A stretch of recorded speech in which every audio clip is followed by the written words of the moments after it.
আল্লাহর হাবিব সাল্লাল্লাহু আলাইহি ওয়াসাল্লাম মক্কার কুরাইশদেরকে বলতেন, আল্লাহর ইবাদত করো, আল্লাহর জিকির করো, আল্লাহর সেজদা দাও।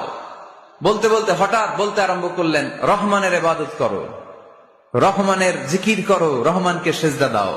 কাফেররা বলে, এতদিন বলছো আল্লাহ, এখন তো রহমান, আসলে কোনটা? আল্লাহরে তো চিনি, রহমানরে তো চিনি না।